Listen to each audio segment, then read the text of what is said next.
எம்பெருமானார் தர்சன நிர்வாகம் பண்ணி கொண்டிருந்த சமயத்திலே கள்ளர்கள் பயம் அதிகமாக ஏற்பட, அதனாலே எம்பெருமானார் இங்கேயே நம்மாழ்வாருடைய திருமேனியை திவ்யமங்கல விக்கிரகத்தை பிரதிஷ்டை பண்ணிவிடலாம், இங்கிருந்தே இந்த உற்சவத்தை பண்ணலாம் என்று திருவுள்ளம் பற்றினார்.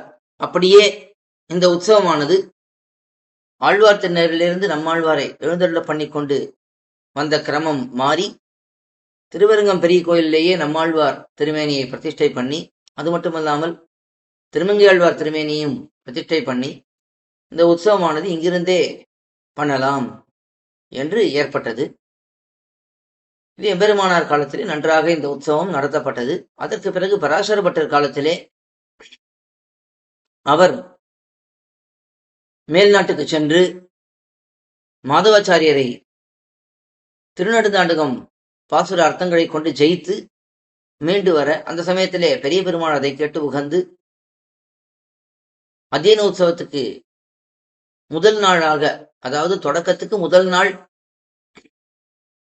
பராசர பட்டர் அங்கே வந்து சேர, அந்த திருநடுந்தாண்டகம் பிரபந்தத்தை அங்கேயே விண்ணப்பம் செய்ய வேண்டும் என்று நம்பெருமாள் மற்றும் பெரிய பெருமாள் ஆணையிட, அப்படி அந்த சமயத்திலே பராசர பட்டராலே திருநடுந்தாண்டகம் விண்ணப்பம் செய்யப்பட்டது.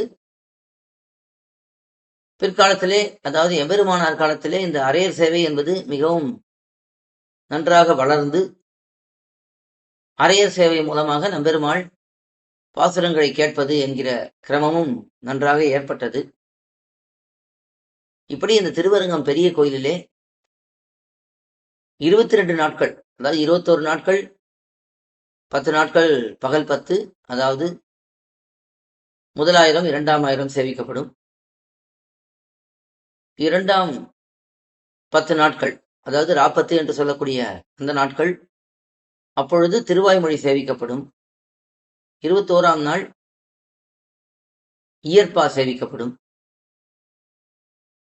இந்த உற்சவம் தொடங்குவதற்கு முதல் நாள் திருநடுந்தாண்டகம் சேவிக்கப்படும் என்று இப்படி ஒரு கிரமமானது ஏற்பட்டது.